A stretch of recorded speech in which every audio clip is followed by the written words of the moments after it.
안녕하세요, 여러분. 이제 한국 문화의 다섯 번째 시간이 되겠네요. 여러분들 이제 이 다섯 번째 시간이 됐네요.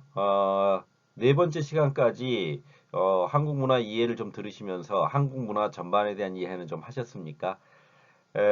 이번 다섯 번째 시간에 여러분들과 함께 다뤄볼 한국의 문화 이야기는 한국의 의식주 문화와 여가 관광 문화에 대해서 이야기를 좀 해볼까 합니다.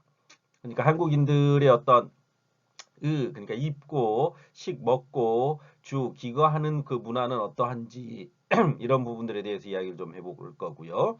그다음에 여가 관광 문화, 여가 시간을 어떻게 활용하고 관광을 어떤 식으로 하고 있는지 이런 이야기들을 해볼까 합니다.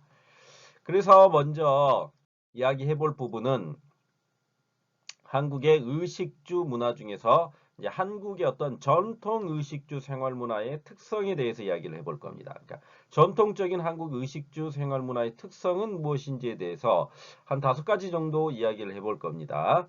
그래서 먼저 이제 이 한국의 어떤 전통적 의식주 생활 문화를 놓고 보았을 때 첫 번째 특징이라고 할 수 있는 것은 가족의 서열을 중시하는 의식주 생활을 했다는 겁니다. 가족의 서열을 중시했다라는 거죠. 가족의 서열을 중시했다는 것은 일단 가족적 서열이라는 것을 여러분들이 이해할 필요가 있죠. 동양 문화권에서는 이제 이 가족 중에서 가부장제라는 말을 많이 쓰죠. 가부장제. 가부장제라는 것은 집 가자의 아버지 부자죠. 그래서 집 가자의 아버지 부자의 장, 우덜은 장자입니다. 그렇기 때문에 가부장제 사회라는 것은 집안의 웃어른이 아버지라는 거죠. 그러니까 모든 집안을 통솔하고 그 집안 안에서의 가장 웃어른이 아버지가 된다는 거죠. 그러면은 이제 그 두 번째는 어머니가 되겠죠. 서열상. 그 다음에 아들, 그 다음에 딸, 손자, 손녀. 이와 같은 서열 체계를 가지고 있다는 거죠. 그러니까 가부장제 그 체제 안에서의 서열이라는 것은 남자가 우선시되는 모습을 보여주고 있다라는 겁니다. 그래서 의에 있어서도 가족 내 어떤 서열에 따라서 옷감이 선택되고 만들어진다는 겁니다. 더불어서 5세 대물림 현상이 따른다는 것은 5세 대물림 현상이 이에 따르는 한 형태인데요. 이런 거죠. 그러니까 우리가 이제 그 나이가 지긋하신 분이나 지금까지도 뭐 그런 것들은 있는데 일정 부분은요. 5세 대물림 현상이라는 것은 그러니까 윗사람이 입었던 옷을 이어받아서 입는다는 거죠. 이제 어린아이 같은 경우에 이제 저희 집 아들 저희 집도 이제 아들 하나 딸 하나 이렇게 있는데요. 아들 하나 딸 하나 있는데 아들 옷을 어렸을 때 아들 옷을 딸이 물려받는 현상이 있었습니다. 그러니까 음, 옷이 어린아이들은 금방금방 크지 않습니까? 그러다 보니까 더군다나 이제 그 초등학교 들어가기 전까지는 그 옷의 구분이라는 게 크게 있지가 않죠. 물론 이제 그 초등학교 들어가 유치원 때도 물론 이제 남자의 옷과 여자의 옷은 구별이 돼 있긴 한데요. 대부분의 이제 집안에서 남자와 여자가 같이 있을 경우에는 남자와 여자와 같이 활용될 수 있는 옷감이라든지 혹은 색상을 선택해 가지고 먼저 태어났던 아이가 입을 옷을 입고 그 옷을 이어받는 형태로 대불림되는 형태로 아이들에게 옷을 입혔다는 거죠. 그와 같은 생활의 특징이 있다는 거죠. 뭐 이거는 뭐 동양권 아니면은 저 서양권에서도 뭐 옷의 대물림 현상이라는 것은 뭐 흔히 일어나는 현상이라고 뭐 볼 수 있을 겁니다. 예. 다음 이제 식에서 보면 음식을 만들 때는 언제나 집안의 어른이나 연장자의 식성을 고려했다라는 거죠. 어, 연장자의 식성을 고려했다라는 것은 아버지 이를테면은 웃어른이 아버지다 그러면 그 아버지의 식성을 고려했고 아버지가 이제 돌아가시고 안 계셔서 어머니가 계시다 그럼 그 어머니의 식성을 고려했다라는 겁니다. 음식을 만들 때. 그래서 어머니가 좋아하거나 그 집안의 어른인 아버지가 좋아하는 것 혹은 할아버지나 할머니가 좋아했던 음식 위주로 음식이 만들어지고 선택되었다라는 거죠. 더불어서 밥상을 차릴 때도 남자들의 상을 우선 차리고 여자들의 상을 나중에 차렸습니다. 그러니까 이거는 전통적 의식주 생활 문화인 거지 현재 생활 문화라는 것이 그렇다는 것은 아닙니다. 현재 어떠한 그 집안에 물론 유교적 전통을 중시하는 집안들도 가끔 있기는 하지만 대부분의 어떤 그 한국적 그 집안 안에서의 지금 이런 형태는 사라져 버렸죠. 그렇지만 이제 가끔 명절 때 보면 이와 같은 형태가 나타나기도 합니다. 그러니까 밥상을 차릴 때 남자상 따로 여자상 따로 해가지고 남자상을 먼저 차리고 그 다음에 여자상을 차리는 그런 형식 이런 것들이 유교적 전통이 강한 그런 그 집안 안에서는 아직도 이런 것들이 있고요. 가끔씩 보이는 겁니다. 그러니까 그게 이제 어떤 일상화되어 있는 것은 아니죠. 전통이 그랬다는 거죠. 다음에 이제 근데 아직까지 이제 남아 있는 것 중에 하나는 뭐냐면 어른이 먼저 식사를 시작한 후에 나머지 사람들이 식사를 시작하는 거죠. 그리고 혹은 어른이 먼저 식사를 안 하더라도 어른에게 먼저 물어보고 식사를 시작하는 겁니다. 그런 전통은 아직까지 한국의 어떠한 그 식문화 안에서는 당연시 되는 것 중에 하나로 생각을 하고 있습니다. 저도 이제 제가 명절 때나 이럴 때 아버님 댁에 가게 되면 그 아버님 댁에서 식사를 할 때 반드시 아버지가 먼저 숟가락이나 젓가락, 수저나 수저를 드셔야지 먹는 그런 것이 의식적으로 남아 있습니다. 그래서 아버지가 만약에 이제 무슨 일을 하고 계시거나 다른 일을 하시다가 식사하세요 했는데 먼저 식사해 그러면 이제 그런 경우에는 이제 먼저 수저를 드는데 그렇지 않고 아버지가 아직 안 그 식사 자리에 착석을 하지 않았는데 먼저 내가 수저를 들고 식사를 하는 경우는 별로 없습니다. 그게 이제 뭐 제가 어떤 전통을 엄청나게 따라서 그런다기보다는 그게 이제 어렸을 때부터 어떤 집안 안에서의 체득되어 왔던 일종 부분의 습관과 같은 그런 것들이 있기 때문에 그런 어떤 그 시계 문화 안에서의 전통성은 아직까지 한국 안에서는 많이 남아있는 편이죠. 예. 그런 것들을 여러분들이 외국인 여러분들도 경험하셨던 적이 있을 겁니다. 그러니까 어느 직장에 가가지고 직장 안에서 이제 어떠한 그 밥을 먹는다, 같이 식사를 한다 그럴 때도 그 이를테면 과장이나 팀장이 먼저 식사를 시작해야지 그 나머지 직원들이 식사를 시작하는 그러니까 음식이 먼저 나와 있어도 그 음식에 먼저 손을 대지를 않지요. 대부분.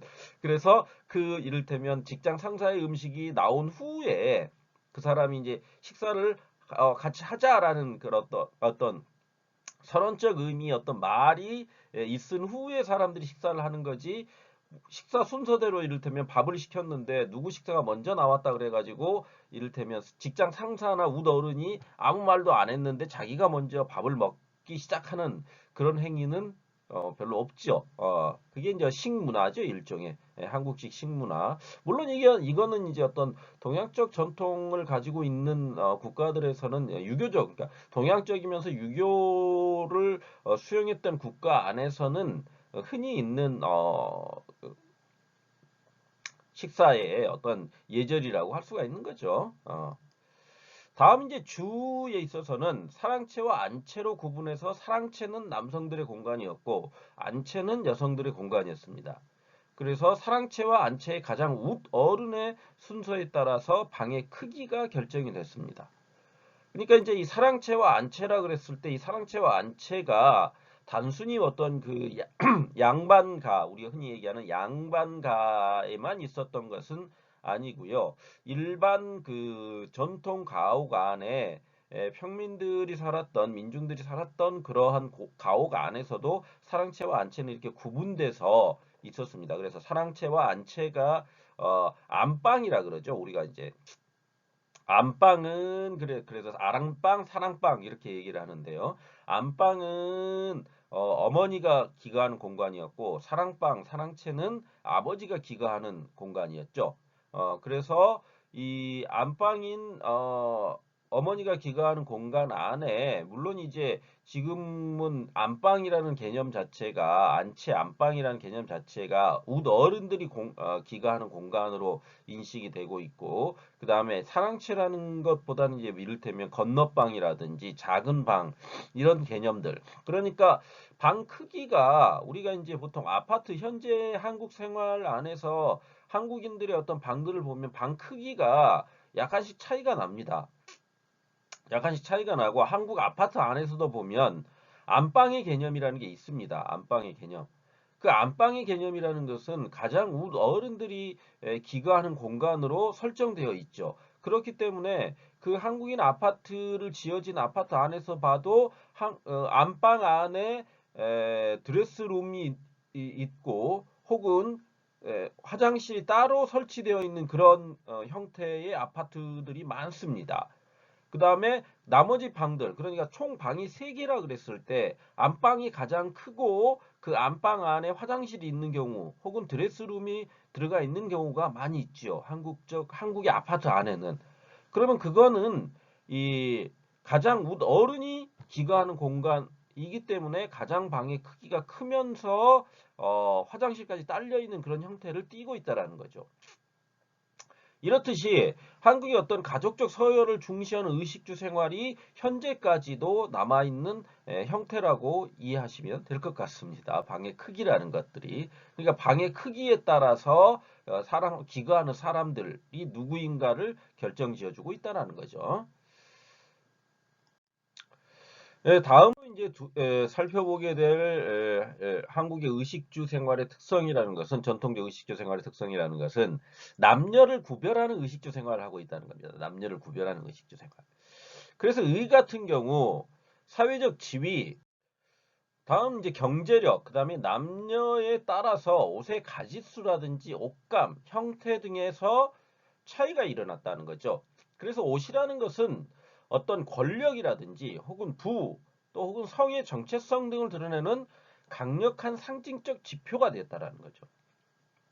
그러니까 여러분들이 이제 그 조선시대에 요즘에 이제 그 넷플릭스에 보면 킹덤이라는 것이 유행을 하고 있죠. 그 킹덤을 보게 되면 그 킹덤의 내용이라는 것을 한번 생각해 봅시다.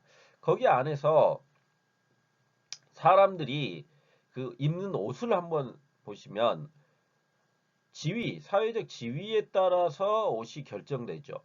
그러니까 흔히 도포로 얘기되는 그 사대부들이 양반 계층이죠. 그 지배 계층에 해당되는 권력 계층이 입었던 그 옷과 그다음에 일반 평민이 입었던 옷은 분명한 차이를 보입니다. 그 안에서도. 그러니까 어떤 그 사회적 지위와 경제력, 그러니까 그 이런 거죠. 우리가 이제 흥부전을 보면 어, 흥부가 이제 그 쌀을 꾸려고 그러니까 자기 집안이 흥부 집안이 가난하지 않습니까? 흥부전의 그 내용을 보시면 흥부가 이제 가난하다 보니까 쌀을 꾸러 이제 그 쉽게 얘기하면 지금으로 따지면 시청이죠, 시청. 관아에 가는 과정이 이제 그려지고 있거든요. 그러면 이제 그 관아를 가는데 양반 복장을 하고 가려고 합니다. 양반 복장을 하고 가거든요. 그러면 왜 흥부가 그런 양반 복장을 하고 굳이 그것으로 가느냐 그랬을 때 권력의 서열이죠, 서열. 그러니까 나는 양반이다라는 걸 갖다 드러내 주는 거죠. 아무리 낡은 옷을 입더라도 양반이 갖추어야 할 이를테면 가시라든지 도포라든지 이런 것들을 분명하게 갖췄다는 겁니다. 그리고 갓 같은 경우에도 갓의 크기가 어떤 지위에 따라서 사회적 지위에 따라서 달랐습니다. 그러니까 갓이 굉장히 큰 갓을 쓸 수 있었던 것은 양반 계층이었고 중인들은 양반이 썼던 갓에 비해서 훨씬 더 작고 그 옆에 길이가 되게 짧은 그 갓을 쓰게 됩니다. 그러니까 갓의 어떤 크기라든가 길이에 따라서 사회적 지위와 이런 것들이 결정되었던 거죠. 갓이라는 게 일종의 모자 아닙니까? 그러면은 조선시대에 썼던 어떤 양반들이 썼던 그 갓과 중인들이 썼던 갓은 다릅니다. 그 다음에 일반 상민들이 갓을 쓸 수는 없었죠. 일반 상민들은 갓을 쓰지는 못했습니다. 갓이라는 것은 중인들까지만 썼던 거죠. 그렇기 때문에 그 사회적 지위, 그러니까 어떤 식으로 갖춰 입느냐 이런 것은 사회적 지위를 드러내주는 징표였죠. 하나의 상징적 지표였죠. 다음으로 이제 식에 있어서는 남녀는 같은 밥상에서 식사를 하지 않았고 남자의 밥상을 차린 후에 여자의 밥상을 차렸죠. 앞에서 잠깐 나왔던 부분인데 역시 이제 어떤 남녀 칠세 부동석이라는 한국의 어떤 조선의 유교적 전통이 굉장히 강했던 사회이기 때문에 조선이라는 나라는 그렇기 때문에 남자하고 여자가 겸상을 안 했다는 거죠. 같은 식사 자리에 앉아가지고 밥을 먹을 수가 없었습니다. 그러니까 할아버지, 아버지, 아들, 그 다음에 손자는 같은 한 밥상, 그 다음에 어머니, 며느리, 그 다음에 딸, 그 다음에 손녀는 또 한 밥상, 이런 식으로 따로따로 앉아가지고 식사를 했다라는 거죠. 물론 이게 전통적인 그 식사 어떤 방식이 그러했다는 거지 지금까지 그렇다는 것은 아니죠. 그 다음에 이제 남아에게는 전용 밥그릇이 주어지지만 여아에게는 주어지지 않는다. 이런 것을 봐도 어떠한 그 식문화에 있어서의 남녀 차별이라는 것이 한국적인 전통 의식주 생활 안에서는 분명하게 존재를 했다라는 겁니다. 다음으로 주의 경우는 남성과 여성은 아까 말씀드렸던 사랑채와 안채로 구획된 공간에서 생활했고 특별한 일이 아닌 경우 남자의 부엌 출입이 굉장히 드물었습니다. 그래서 저도 제가 어렸을 때 저희 어머니나 아버지에게 들었던 말 중에 하나가 이제 제가 부엌에 가서 무언가를 이렇게 찾아 먹으려고 하면 남자는 내 부엌에 들어가는 거 아니다라는 말을 가끔가다 듣곤 했습니다. 제가 어렸을 때도. 그래서 남자들의 공간과 여자들의 공간이라는 게 확실하게 구분이 돼 있었죠. 그래서 여자는 서재나 사당에 들어갈 수가 없었습니다. 남자는 부엌에 들어가는 것을 굉장히 어떤 수치스럽고 해서는 안 되는 일로 여겼었고요. 그러한 전통이 제가 어렸을 때까지만 해도 남아 있었는데 뭐 지금은 뭐 멋있게 남자가 요리를 잘해야 되지 않습니까? 그런 이제 어떠한 의식주의 어떤 남녀 구별의 생활이라는 것이 현대에 이르러 가지고는 거의 다 깨져버렸죠. 그런 것들 자체가 이제 지금은 없죠. 사라져버린 의식주 생활이라고 할 수가 있죠. 다음으로 이제 세 번째로 우리가 살펴볼 것은 어떤 생사를 구별하고 조상을 우선하는 의식주 생활을 했다는 겁니다. 한국인들은. 그래서 의의 경우 산 사람과 죽은 사람의 옷은 옷감의 종류나 제작 방법이 상이했다라는 거죠. 그래서 양질의 옷감으로 죽은 사람의 옷을 만들었고 산 사람은 헌 옷을 입어도 죽은 사람은 반드시 새 옷을 입혀서 장례를 치렀다는 겁니다. 그만큼 이제 어떤 죽은 이에 대한 존중과 의례라는 것들이 굉장히 중요시 됐습니다. 그래서 내가 비록 헌 옷을 입고 있더라도 죽은 사람은 이제 이승이 아닌 저승으로 가지 않습니까? 저승으로 가기 때문에 그 저승 가는 길을 갖다가 좋게 만들어줘야 된다라는 생각에서 죽은 사람의 옷감은 새 옷, 그 다음에 좋은 옷감 이런 것들을 선택했다는 거죠. 이러한 그 내세관이라는 것은 어떤 전통의 어떤 동양적 내세관이라고 할 수가 있죠. 그렇기 때문에 어떤 중국이나 일본 같은 경우에서도 죽은 사람에게 좋은 옷을, 근데 외국 같은 경우도 서양 같은 경우도 그런 것들이 있죠. 그러니까 죽은 이를 갖다가 저승에 가는 길을 굉장히 화려하고 좋게 만들어주기 위해서 화장을 시킨다든지 그 좋은 옷을 입혀가지고 장례를 치르는 것은 그건 동서양을 막론하고 어느 나라에나 있다고 보면 될 것 같습니다. 아무튼 한국 역시 그와 같은 그 산 사람과 죽은 사람의 어떠한 구분을 했다라는 것 그런 것들은 인식하고 가시면 될 것 같습니다. 다음 이제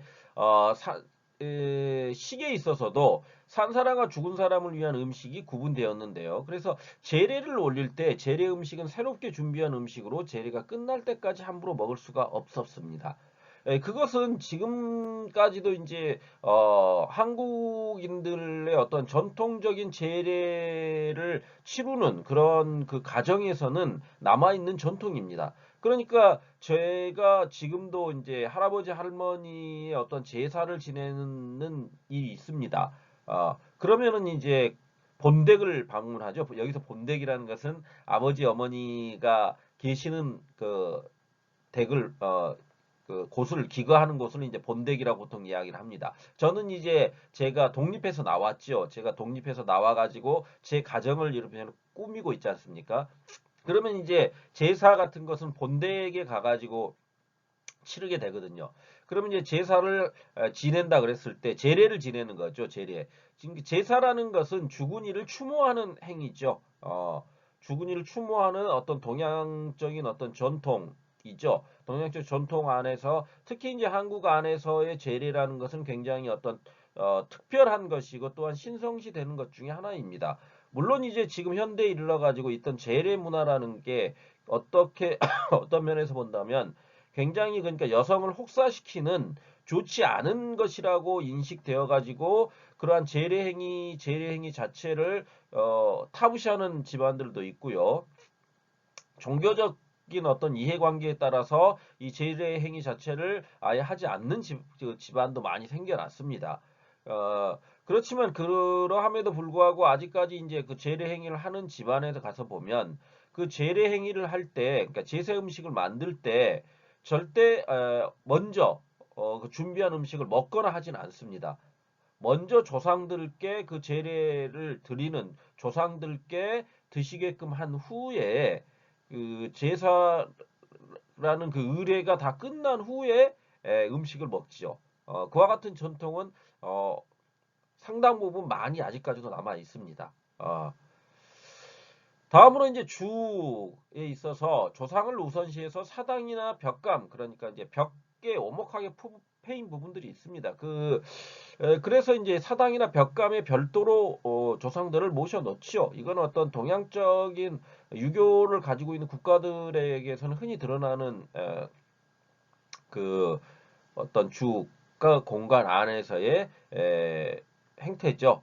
그래서 보통 이제 4대가 모셔지면 사당은 가장 높은 곳에 위치했지요. 근데 이제 지금 왜 어떤 주거 형태 안에서는 이러한 그 사당이라든지 벽감 이런 것들은 없지요. 거의 없습니다. 그래서 지금 현재는 그냥 어떠한 과거에 이러한 그 의식주 생활을 했었다라는 정도로 주의 생활을 했었다는 정도로 이해를 하고 가시면 될 것 같습니다.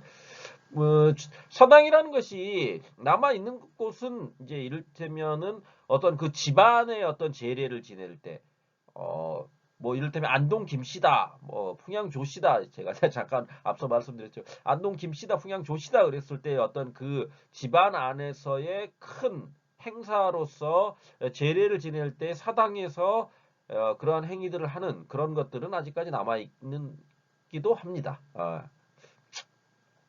다음으로 우리가 네 번째로 살펴보게 될 것은 일상과 의례를 구별하는 의식주 생활이 되겠습니다.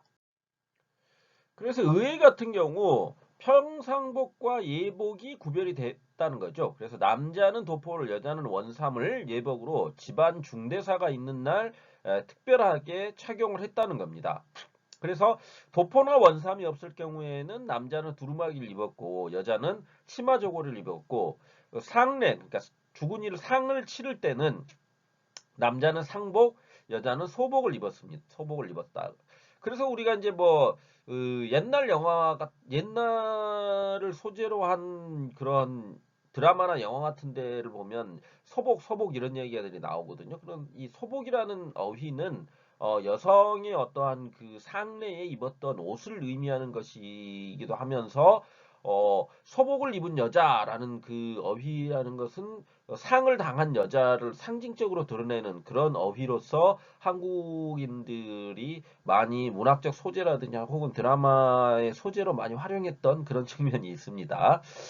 그리고 이제 그 평상복과 예복을 구별하는 것은 지금까지도 남아 있습니다. 지금까지도 남아 있어 가지고 우리가 이제 흔히 이런 것들이거든요. 집안에 어떤 중대사가 있을 때, 그러니까 집안에 누가 결혼을 한다거나 가족 중에 그건 뭐 동양이나 서양이나 뭐 다 똑같죠. 그래서 특별한 날이죠. 그날은 특별한 날이기 때문에 옷이 그 평상복과 예복이 구분이 되죠. 그래서 이제 우리가 이제 흔히 그런 우스갯소리도 합니다. 그 여자들이 흔히 이제 속된 말로 얘기하는 비싼 명품 가방들 있죠. 비싼 명품 가방들. 여성들의 어떤 일종의 로망이죠, 로망. 로망과 같은 뭐 루이비통이라든지 뭐 샤넬로 대표되는 어떤 그러한 명품 가방들을 살 때 이제 그 여성들이 내세우는 하나의 이제 그 내가 이 가방을 가져야 돼라고 이야기를 할 때 이제 흔히 내세우는 그 이야기가 그런 것들이죠. 이런 그 어떤 특별한 날이 있을 때, 집안에 특별한 날이 있을 때 들고 갈 가방이 없다. 혹은 입고 갈 옷이 없다. 이런 이야기들을 합니다. 그래서 아니 특별한 날 이를테면은 남들에게 어떤 특별한 날이라는 것은 남들에게 보여지는 의미도 상당히 크거든요. 남들에게 보여지는 의미가 상당히 크기 때문에 그날 특별히 나는 이런 명품 가방이라든지 명품 옷을 좀 입고 가고 싶은데 그게 없으니까 빨리 사라. 남편한테 이제 그런 이야기들을 아내들이 이제 많이 하지요. 그런 것들이 이제 드라마 안에서도 많이 이야기가 되고 있지 않습니까? 그런 그 일상과 의례를 구분하는 의생활이 있다는 거. 이건 뭐 어느 나라나 다 똑같죠. 다음으로 이제 식에 있어서는 일상의 음식과 의례 음식은 종류나 상차림에 있어서도 역시 차이가 난다는 거죠. 일상식은 잡곡밥에 소박한 어떤 반찬과 국을 먹지만 의례식에서는 일상식에서와 달리 육류나 생선, 떡, 유과 등의 음식을 추가해가지고 아주 풍성하게 많이 먹었다는 거죠. 이런 문화는 지금 이제 우리나라의 어떤 결혼식 문화, 그러니까 세계 여러 나라의 어떠한 그 문화 안에서도 많이 남아들 있죠. 그래서 그 특별한 날, 결혼식이라든지 혹은 장례식 날에 먹는 음식들이라는 것은 다 다르죠. 그거는 이제 우리나라 같은 경우도 굉장히 많은 차이를 보이죠. 그래서 풍성하게 많이 먹었습니다. 그런 날들은. 한국인들은 타국에 비해서 상당히 많이 먹는 민족입니다. 많이 먹습니다. 그래서 과거의 어떤 조선시대 선교사들이 한국에 들어와 가지고 찍어놓은 사진들을 보면 한국인들의 밥그릇을 보면 정말 놀라울 정도로 지금의 밥그릇과는 비교가 안 될 정도의 밥그릇의 크기를 보여주고 있습니다. 그래서 상당히 우리가 이제 고봉밥이라는 말을 쓰거든요. 고봉밥이라는 거를 외국인 여러분들은 잘 모르시겠지만 밥그릇 위에 이렇게 고봉처럼 이렇게 수북히 이렇게 쌓아놓은 밥을 고봉밥이라고 이야기를 하거든요. 그래서 저도 제가 어렸을 때 어떤 친척집을 가게 되면 그 밥을 그렇게 고봉밥식으로 크게 높이 쌓아가지고 특히 이제 제사밥 같은 것을 제사밥을 만들 때 제밥을 고봉밥 형태로 이렇게 하거든요. 그래서 많이 풍성하게 주는 것을 굉장한 어떠한 하나의 예의로 생각을 하셔가지고 웃 어른들이 그런 밥을 막 굉장히 많이 주는 것을 당연하게 여겼습니다. 그러면은 그 아랫사람은 그 어른이 챙겨주시는 그 밥을 받아 먹고 즐거워하고 고마워하는 그러한 식문화를 가지고 있습니다. 그것은 아무래도 이제 흰 쌀밥이란으로 대표되는 그러한 것들을 흔히 접할 수 있는 것은 아니었거든요. 왜 그러냐면 잡곡밥을 많이 먹다 보니까 흰 쌀밥이라는 것은 지금은 이제 어떠한 한국인의 식문화가 쌀밥 위주로 되어 있고 흰 쌀밥 위주로 되어 있고 잡곡밥이라는 것은 건강을 위해서 먹는 것 정도로 인식이 되어 있지만 실질적으로 과거 조선시대에는 오히려 잡곡밥이 주식이었고 흰 쌀밥이라는 것은 특별한 날 먹는 음식이었습니다. 흰 쌀밥은 특별한 날.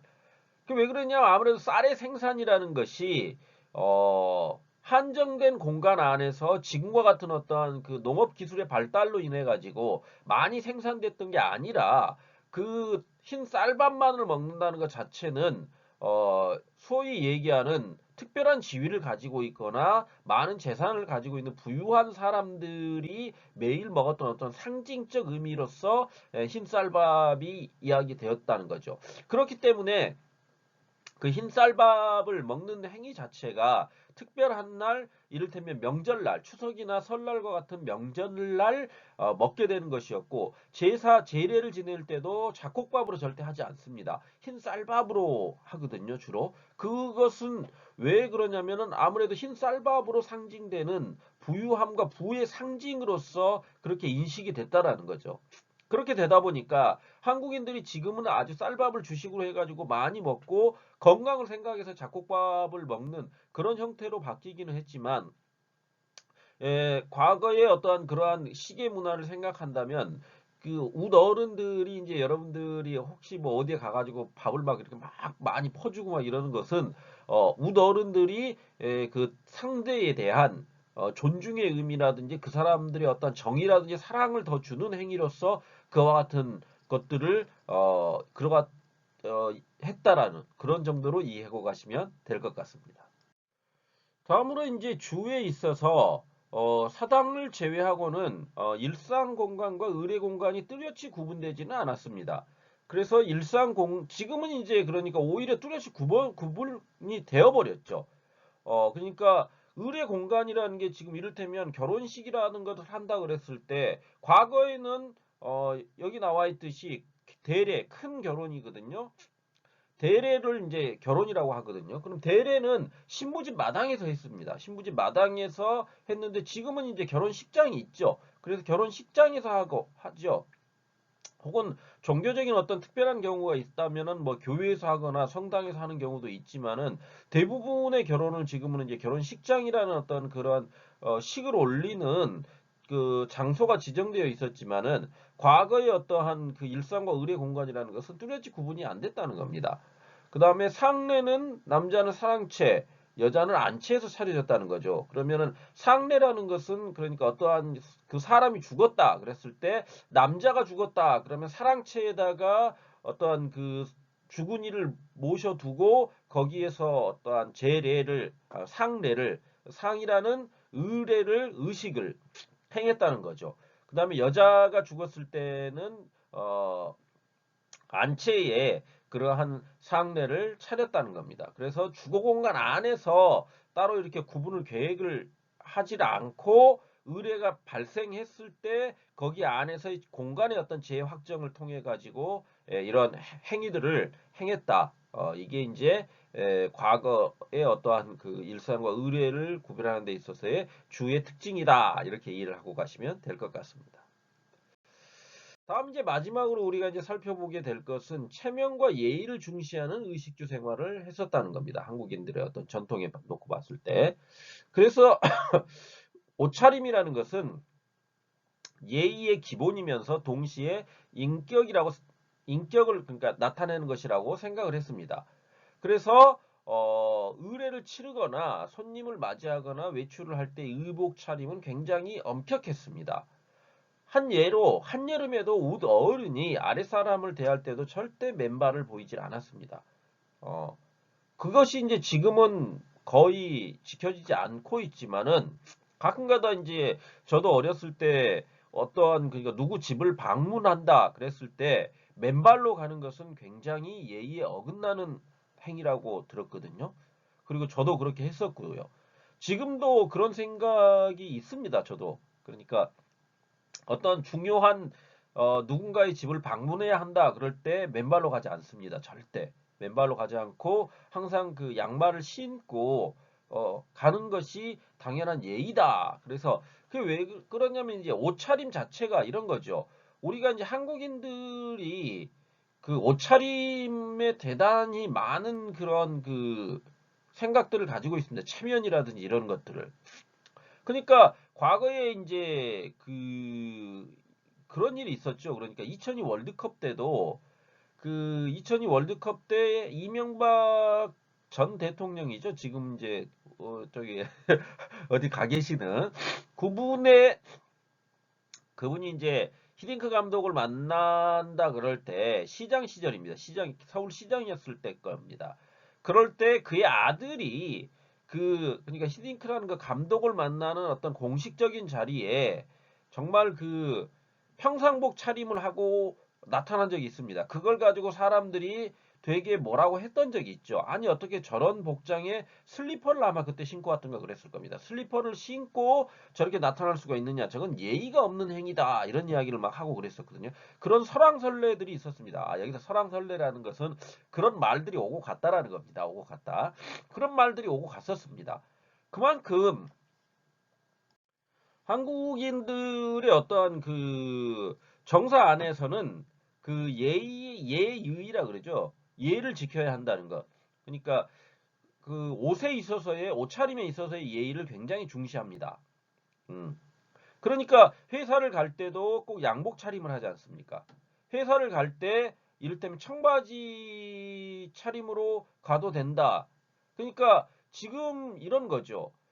회사를 출근하는데 청바지를 입고 티셔츠를 입고 출근한다라는 것은 예의에 어긋나는 것이라고 인식을 했던 때도 있었습니다. 어, 그거는 한국인들의 어떤 의식 기저에 자리하고 있는 옷차림이라는 것은 예의의 기본이라는 그 의식이 내재되어 있었던 거죠. 더불어서 그 사람의 동시에 인격을 나타내는 것이라는 것은 그만큼 예의를 차릴 줄 아는 사람이냐 혹은 예의를 모르는 사람이냐의 판단 근거라는 게 그 사람의 옷차림을 보고 사람들이 판단을 했다는 겁니다. 그런 인식은 지금도 상당히 많이 남아 있습니다. 한국인들의 어떤 의식 기저에. 그렇기 때문에 그 옷차림을 여러분들도 상당히 신경을 써야 될 때가 있을 겁니다. 그러니까 누군가 예의를 차려야 되는 자리라든지 혹은 예의를 차려야 하는 사람을 만나야 될 때는 옷차림을 대단히 신경 쓰고 가야 된다라는 거죠. 그러니까 뭐 단적인 예로 이런 거죠. 그 여러분들이 뭐 어떤 모임을 갔는데 이를테면 회사 생활을 할 때도 모임을 갔는데 그 모임의 옷차림 그걸 보고 그 사람이 가지고 있는 어떤 인성이라든지 인격을 평가해 버리는 그런 말들을 많이 하는 거를 여러분들이 혹시 들었을지도 모르시겠지만은 그런 경우가 대단히 많습니다. 한국인들은. 아니 저 뭐야 저 예의도 없이 이런 얘기들을 막 하거든요. 무의식 중에. 그것은 그 옷차림이 안 맞다는 겁니다. 그 분위기와는. 그러니까 이를테면 이런 거죠. 그 상을 그러니까 장례식장을 갈 때는 남자들은 검은 옷을 입고 가지 않습니까? 그건 뭐 서양도 뭐 비슷하겠지만은 특히 그런 것에 되게 민감하다는 겁니다. 그러니까 그 장례식장을 가는데 화려한 색깔이 들어가 있는 그런 옷은 절대 안 입고 가죠. 어, 그것은 하나의 예의라는 겁니다. 예의. 장례식장을 가게 된 예의. 그런 인식들이 상당히 많이 내재되어 있습니다. 한국인들은. 다음 이제 식에 있어서 집안 어른은 다른 사람을 생각해 음식을 남기는 밥상 물림이라는 것들을 했고요. 어른이 먼저 식사를 해야 아랫사람이 식사를 했습니다. 그 다음에 음식 타박을 하거나 음식 먹는 소리를 내지 않습니다. 그게 이제 음식 타박이라는 건 뭐냐면요. 이 음식이 좋고 나쁨을 자꾸 이야기하는 겁니다. 아니 뭐 이런 것밖에 준비하지 않았어라고 말하는 것 자체를 굉장히 타부시했습니다. 야 음식 타박하는 거 아니야. 주는 대로 그냥 다 먹어. 이런 생각, 이런 이야기들이 많이 있습니다. 여러분들이 들어보셨을지 모르지만 한국인들이 이제 어떤 식사를 하는 데 있어서 이를테면 내가 어느 집을 방문했습니다. 그런데 그 집에서 어떤 나를 위해서 준비한 음식들이 나왔는데 그 음식을 가지고 가타부타 이야기를 하질 않습니다. 그러니까 그 음식이 좋네 나쁘네 혹은 어쩌네 저쩌네 이런 말을 절대 앞에서 하지 않습니다. 무조건 칭찬을 하고 좋다 그러고 그 음식을 최고의 음식으로 하는 그런 예절을 굉장히 중시합니다. 한국인들이. 그리고 음식을 먹을 때 특히 후루룩 후루룩 하게 쩝쩝쩝쩝 한 소리 내는 걸 굉장히 무례한 행동으로 여깁니다.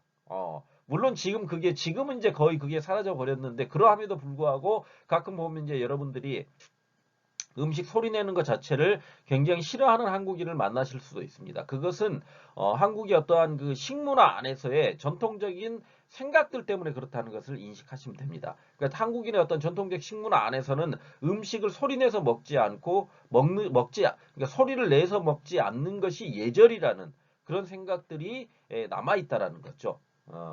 이해하시겠습니까? 다음으로 이제 주거 공간의 구획이 나누어져 있고 공간에서의 지켜야 할 예의가 있다라는 거죠. 그래서 각 방을 허락 없이 드나들 수가 없으면서 앉은 자리가 정해져 있다는 거죠. 윗목, 아랫목 했을 때 아랫목은 이제 한국은 이제 전통적 온돌 문화가 있지 않습니까? 그래서 아랫목은 주로 이제 우리 어른들을 위해서 아랫목이 아무래도 더 따뜻하기 때문에 아랫목은 우리 어른들을 위한 자리이고 윗목은 이제 그보다는 아랫사람들을 위한 그런 앉은 자리였다는 거죠. 그게 이제 지금도 뭐 그런 것들이 어느 정도 남아 있습니다. 그 다음에 이제 특히 이거 어른방을 나올 때는 등을 보이지 않는 것이 예의죠. 그러니까 여러분들이 이게 있을 겁니다. 사극, 그러니까 한국의 전통 그걸 사극이죠. 그러니까 전통을 전하는 그 사극들을 보면 그 왕이 기거한 공간을 신하들이 나올 때 절대 이렇게 뒤로 확 돌아가지고 걸어 나오질 않죠. 등을 보이지 않고 뒷걸음질을 쳐가지고 나오거든요. 모든 사람들이. 그것이 예의였다는 겁니다. 그렇기 때문에 지금까지도 그런 게 있습니다. 그러니까 웃어른이 앞에 앉아 계실 때 등을 확 돌려가지고 나간다는 것은 굉장히 예의 없는 행위입니다. 예의 없는 행위. 그러니까 여러분들이 이거는 굉장히 조심하셔야 됩니다. 한국인들에게 등을 보인다는 것은 한국인들이 굉장히 기분 나쁘게 생각할 수도 있는 측면이 있는 겁니다. 그러니까 어느 공간 안에서 방을 자기가 나올 때도 되도록이면 뒷걸음질을 치거나 혹은 인사를 하고 나서 얼른 등이 살짝 보여가지고 나가는 것은 괜찮지만 등을 계속 보이는 어떤 그런 것을 하는 것은 별로 좋은 것은 아닙니다. 물론 이제 그 이를테면 큰 공간 안에서 그 사람과 헤어질 때는 등을 보이고 갈 수도 있겠죠. 그런데 그 공간이 협소할 경우에는 되도록 등을 보여주지 않는 게 예의라는 그런 정도는 이해하고 가시면 좋을 것 같습니다. 물론 여러분들에게 그걸 하라고 강요하는 건 절대 아닙니다. 그냥 한국인들은 그런 생각들을 가지고 있다라는 정도로 이해를 하시면 되겠습니다. 자, 이상에서 같이 한국인의 어떤 전통의 의식주 생활 문화의 특징을 한 5가지 정도로 살펴봤습니다. 이제 두 번째로 이제 한국인의 어떤 의생활 문화부터 이제 쭉 한번 살펴보도록 합시다. 그래서 한국의 어떤 의생활 문화라는 것은 한국 의복의 특징이 있죠. 그래서 한복은 직선과 곡선의 어떤 선의 아름다움과 선의 조화를 굉장히 중요하게 여깁니다. 그래서 이제 여러분들이 이 한복의 아름다움에 대한 그 영상을 잠시 후에 제가 올려드린 그 영상을 보시면서 한복이 가지고 있는 그 아름다움에 대한 그 생각들을 다시 한번 그냥 영상을 통해서 시청해 보시면 될 것 같습니다. 다음으로 이제 한복은 색채에 있어서 대륙적인 원색과 옅은 색을 즐겨 사용하고 백색을 선호했다. 그래서 이제 우리 한민족을 이야기할 때 백이민족이다 이런 말을 가끔씩 쓰고는 하거든요. 그래서 여러분들이 혹시 이제 들어보셨을 수도 있을지 어쩔지 모르겠지만 백색을 굉장히 선호하는 민족이었습니다. 그래서 문양이라는 것은 어떤 보조적 장식 효과를 주는데 소박하고 단장한 느낌이 복식이 단아한 아름다움을 돋보이게 한다는 거죠. 그래서 한복 같은데 이제 어떠한 그 문양들이 나와 있습니다. 그런 문양들이 장식 효과를 주는 그런 문양으로서 존재하고 있다라는 그런 정도의 어떤 한국 복식의 특징을 이해하고 가시면 될 것 같습니다. 다음으로 한복 의복의 종류 의례복을 보면 먼저 출생 의례복은 출생 후에 포대기라 그러거든요. 우리가 이제 보통 포대기라 그럽니다. 포대기는 흰 무명이나 전으로 이제 흰 무명이나 전으로 하는데 부귀영화 혹은 장수를 누린 남자 조상의 헌 우도드로 만들기도 한다는 거죠. 보통 무명천으로 많이 합니다. 많이 하는데 포대기는 장수를 누린 어떤 부귀영화를 누렸거나 혹은 장수를 누렸던 남자 조상이 있다면 그 남자 조상의 헌 우도수로 그런 걸 만들어 가지고 부귀영화라든가 장수를 기원하는 그런 행위를 했다는 거죠. 지금은 그렇게 하는 것은 없습니다. 다음으로 이제 3일날 목욕을 시키고 첫 옷인 베네옷, 그러니까 베네쪼고리라 그러거든요. 그래서 여러분들이 어떤 그 한국 생활하면서 베네쪼고리라는 말은 한 번 정도 들어보셨을 겁니다. 그 아이들이 태어나면 그 베네 옷을 그러니까 엄마들이 되게 정성스럽게 준비를 많이 했었거든요. 예전에는 그래서 그걸 베네 쪼고리라고 하는데 그 베네 쪼고리는 가장 먼저 입히는 옷입니다. 쉽게 얘기하면 첫 옷이죠. 아이의 첫 옷이라고 그래요. 포대기로 먼저 쌌다가 3일이 지난 후에 이제 베넷옷을 입히는 거거든요. 아이에게. 그래서 그 베넷옷을 입힐 때 옷감은 면이나 융을 사용했는데 앞서 얘기했듯이 어떤 부귀영화나 장수를 누린 남자의 헌 우옷을 사용하기도 했습니다. 그래서 이 베넷 저고리라는 것은 어떤 면으로 굉장한 상징성을 가지고 있는 것이기도 하지요. 한국적인 정서 안에서는. 그 다음에 돌이 되면 색깔 있는 새 옷을 입히고 길을 밝히라는 뜻이 담긴 빨간 돌띠를 두릅니다. 그러니까 이 허리춤에 돌띠를 빨간색으로 두른다는 거죠. 그럼 왜 빨간색이냐 그랬을 때 이 빨간색이라는 것은 왕비에게만 허용된 색이거든요. 그러니까 이런 거 있죠. 노란색은 황제에게만 허용된 색이지 않습니까? 동양적 정서 안에서. 그 다음에 왕에게 허용된 색이 이제 골룡포라 그러죠. 골룡포. 그런 색들이 있습니다.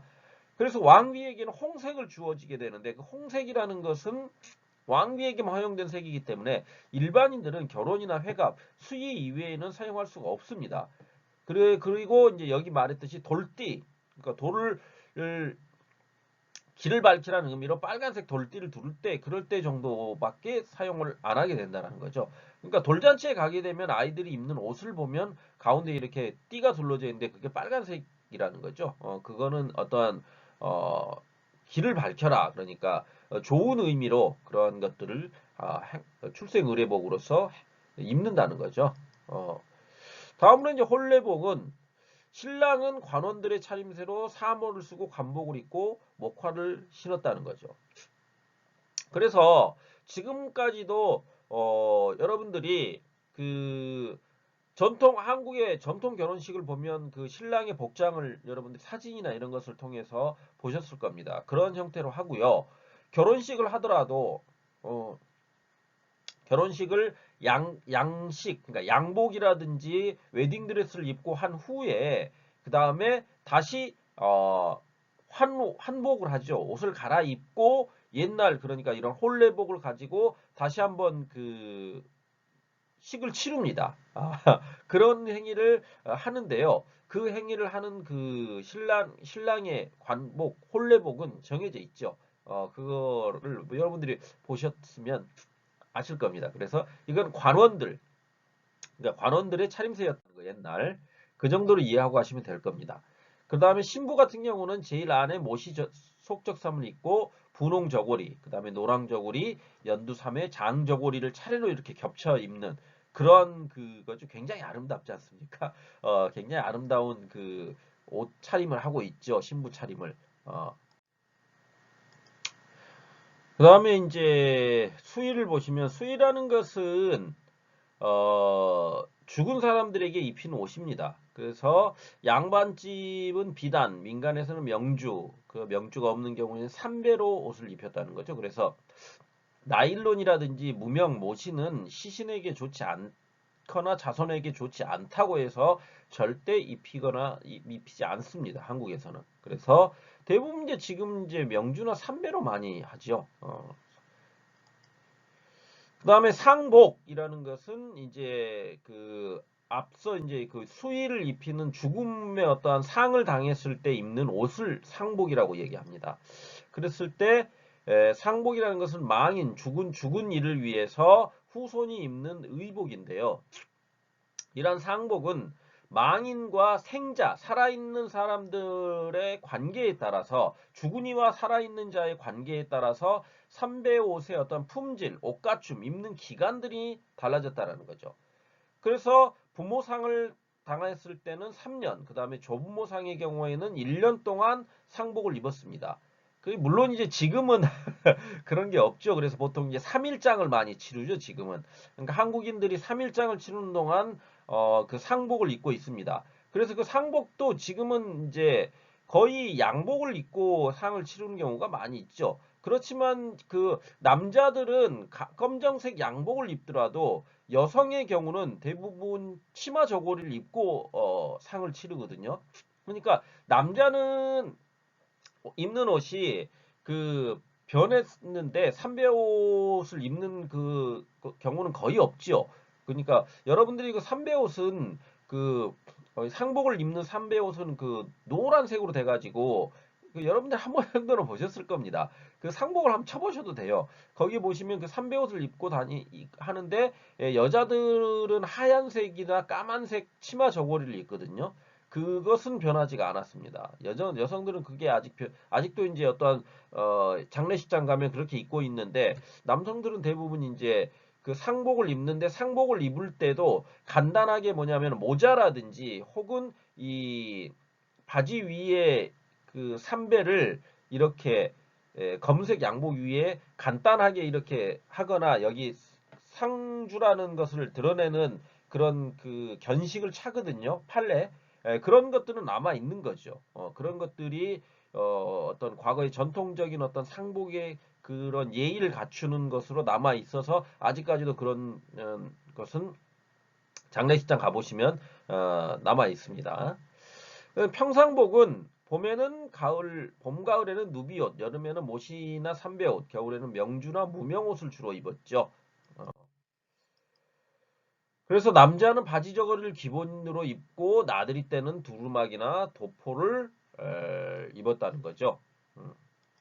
거기에 비해서 여자들은 한복, 치마 저고리를 입었으며 일제 강점기 이후에 이제 몸빼를 입기 시작했다는 겁니다. 다음으로 이제 개화기 이후에는 남자는 양복, 여자는 양장을 주로 즐겨 입게 되게 바뀌게 되는 거죠. 다음으로 이제 노동복은 여름에는 삼배옷, 겨울에는 무명옷을 입고 집신을 신었습니다. 비가 올 때는 삿갓을 썼고 비옷으로는 나락집이라든지 도롱이를 입었고 남학신을 신었습니다. 이런 거는 그냥 그렇구나라는 정도로 이해를 하고 가시면 될 것 같습니다. 한국인의 식생활 문화 그러면 이제 한국 음식의 조리상의 특징들이 있죠. 주식과 부식이 분리되어서 발달됐다는 거죠. 주로 그러니까 밥 음식과 부식 그러니까 밥 이외에 먹는 것들이 이제 분리되었다라는 거죠. 부식 어, 다음으로 곡물 조리법이 발달됐다. 주식은 그러니까 이제 주식과 부식이 그게 아니고 이제 주식이라는 것은 밥이죠, 밥. 그다음 부식이라는 것은 반찬입니다. 그러니까 밥과 반찬의 문화가 분리돼서 발달됐죠. 그다음 곡물 조리법이 발달되고 음식의 간을 굉장히 중요시하죠. 그러니까 한국인들이 가끔 그런 말을 합니다. 간이 맞았네, 안 맞았네. 음식 프로그램, 요리 프로그램을 봐도 간을 굉장히 중요시하죠. 그래서 간이 맞았는지 안 맞았는지를 좀 확인해 보십시오 하면 음식 맛을 보고 이건 간이 맞았다라고 하면은 그 음식 맛이 맞다 이렇게 그런 간을 굉장히 중요시하는 음식 조리의 특성을 보여주고 있다는 거죠. 다음에 조미료나 향신료의 이용이 굉장히 섬세하죠. 그래서 물론 이제 지금 한국인들이 MSG로 대표되는 그러한 그 조미료를 사용을 하고 있긴 하지만 전통 조미료라든지 전통 향신료는 굉장히 궁합을 중시하는 그러한 음식 문화를 가지고 있죠. 다음으로 약식동원의 조리법이 우수하다. 그럼 약식동원이라는 것은 쉽게 얘기하면 밥을 약식이죠. 그러니까 약과 같이 식은 음식이거든요. 동원 그러니까 여겼다라는 겁니다. 끌어왔다는 거죠. 그러면은 한국인들은 그러니까 음식을 그러니까 밥이 보약이라는 말이 있거든요. 밥이 보약이다라는 것은 밥을 하나의 어떠한 약으로 여겼다는 겁니다. 그만큼 밥을 지을 때도 약밥이라는 것들도 있거든요. 약밥이라는 것은 약을 집어넣어서 지은 밥이 아니라 그 밥을 지을 때 온갖 종류의 어떤 야채라든지 곡류 이런 것들 그러니까 약이 될 만한 재료들을 집어넣어 가지고 밥을 짓는다는 겁니다. 음. 그런 것들이 굉장히 많이 발달되어 있죠. 한국의 어떤 식문화 안에는. 그래서 몸을 보호하는 그러니까 삼계탕 같은 것도 그런 거 아닙니까? 삼계탕이라는 것은 인삼과 닭 그다음에 탕이죠. 그래서 삼계탕이라는 것은 인삼으로 닭을 만들어 인삼과 닭을 활용해 가지고 탕을 만드는 게 삼계탕 아닙니까? 그래서 그것은 몸에 기를 보충해 준다는 그런 의미로 먹었죠. 그런 약의 의미로 먹었다는 겁니다. 그런 음식 문화들이 대단히 많이 발달되어 있는 한국의 음식이라고 보시면 되겠죠. 다음으로서 미묘한 손동작이 요구된다라는 거죠. 그 음식을 할 때. 그래서 손맛이란 말을 하거든요. 손맛. 손맛이라는 것은 어떤 계량화되어 있는 스푼으로 이렇게 하는 것도 있지만은 한국 전통적인 어떠한 음식 조리법에 보면은 한 꼬집이라 그러거든요. 이렇게 꼬집. 그 꼬집이라는 것은 이 손으로 그러니까 여러분들이 이렇게 봤을 때 이렇게 집어대는 거. 이게 한 꼬집입니다. 이 한 꼬집, 두 꼬집, 세 꼬집 이렇게 있는데요. 이걸 얼마만큼 하느냐에 따라서 손맛이 달라진다는 거거든. 그것을 얼마만큼 집어내느냐. 한 움큼을 집어내라. 그러면 손이 큰 사람은 한 움큼이 대단히 크겠죠. 그런데 거기에 비해서 손이 작은 사람의 한 움큼은 훨씬 더 작을 겁니다. 그런 것들에 의해서 맛이 결정되는 그런 구조라는 거죠. 그것이 이제 손맛이죠. 그러한 그 한국 음식 문화의 특징이 있다는 겁니다. 다음으로 제도상의 특징은 유교 의례를 굉장히 중히 여기는 상차림이 발달했다라는 거죠. 그러니까 그 뭐 이를테면 홍동백서 제사음식에서도 이런 게 있습니다. 홍동백서라는 건 뭐냐면 홍동이죠. 그러니까 빨간색의 음식은 동쪽에, 백서 하얀색의 음식은 서쪽에 놔라 이런 거거든요. 그러니까 제사 음식을 할 때도 홍동백서로 해가지고 음식을 배치해야 한다라는 그런 것들이 바로 유교 의례를 중히 여기는 상차림의 발달 정도를 보여주는 것이라고 할 수가 있죠. 그 다음에 일상식에서는 독상을 중심으로 했다라는 것은 웃 어른에게 한 상차림 하나를 갖다 그러니까 지금 이렇게 공동으로 먹는 그것은 조선시대의 어떤 문화적 그 식문화의 전통 안에서 보면은 공동으로 먹는 것은 별로 발달된 것은 아니었습니다. 양반가라든지 혹은 그 상류층에 가게 되면 독상 중심이었습니다. 그러니까 왕의 하듯이 육첩 반상 그러면은 육첩이라는 것은 여섯 가지 이제 반찬이죠. 반상 그러니까 그런 여섯 가지 반찬의 온갖 그 조화로움을 다 갖춘 그 식사를 말하거든요. 그걸 할 때는 독상을 줬습니다. 각자 앞에 하나씩 이렇게 놔줬다는 거죠. 그러니까 옛날 그 사람들이 식사를 하는 거 보면 혼자 앉아가지고 이렇게 먹는 경우가 대단히 많은 사진 그런 것들이 있습니다.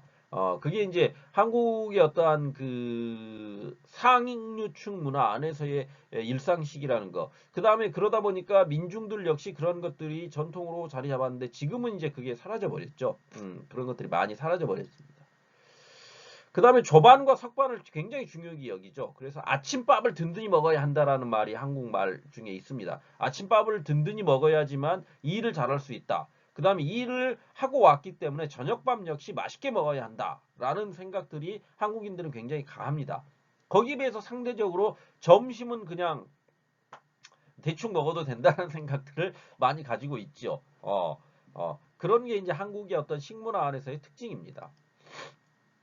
풍속상의 특징은 공동식의 풍속이 발달했다라는 거죠. 그러니까 일상식에서는 독상을 중심으로 했지만은 공동으로 어떠한 식사를 하는 그런 풍속은 많이 발달되어 있다라는 겁니다. 그래서 이제 명절 때가 되면 온 가족이 모두 모여 앉아가지고 식사를 하는 그런 것들을 아주 당연하게 여겼다는 거죠. 그 다음에 의례를 굉장히 중요시 여겼고요. 조화된 맛을 역시 굉장히 중요시 여겼습니다. 그 다음에 풍류성이 뛰어나다. 풍류성이라는 것은 마시고 즐기는 그런 것들이죠. 먹고 마시고 즐기는 것을 굉장히 즐겨 했다라는 겁니다. 그 다음에 저장식품이 발달되어 있죠. 저장식품. 그러니까 뭐 대표적인 게 이제 발효 음식들이죠. 그래서 고추장, 된장 뭐 이런 것들로 대표되는 장류의 발효 음식들. 그 다음 김치로 대표되는 그런 저장 음식 문화가 굉장히 많이 발달되어 있다는 거죠. 그 다음에 주체성이 굉장히 뛰어났기 때문에 그 한국적인 것을 굉장히 중시 여겼다는 겁니다. 다음으로 이제 살펴보게 될 게 한국의 어떤 주생활 문화죠. 주생활 문화. 그래서 집터는 풍수 지리설에 따라서 환경과 우주의 조화를 통해서 복을 구하는 형태를 따르는 것이 일반적이었다는 거예요. 그러니까 풍수 지리를 따랐다는 겁니다. 그래서 지금도 남향집을 굉장히 선호합니다. 한국인들은.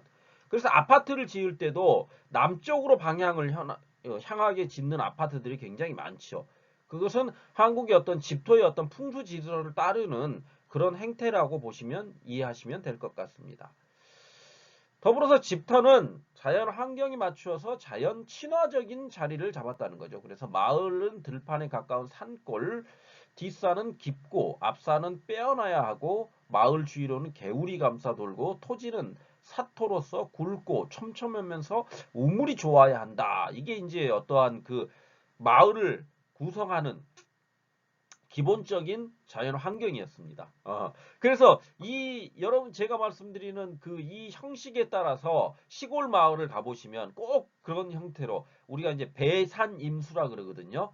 배산임수. 그러니까 뒤 배경이 되는 산과 임수 앞에 이제 개울물이 흐르는 그런 것들이 배산임수가 제대로 되어 있어야지만이 그 마을이 융성한다. 이런 그 풍수지리적인 그런 것들이 있습니다.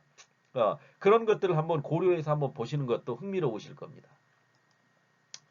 다음 조선시대 양반의 주택은 효의 실천 공간이면서 남녀의 유별, 그 다음에 남녀 칠세 부동성 등의 유교적 덕목에 의해서 남녀 공간이 구분되었고요. 강한 폐쇄성이 특징이죠. 거기에 비해서 민중의 주택은 을의 생활보다는 생산 활동과 관련된 실용적 측면에서 안방, 사람방, 건너방, 부엌, 외양간, 헛간, 뒷관 등으로 구성이 되었다라는 거죠.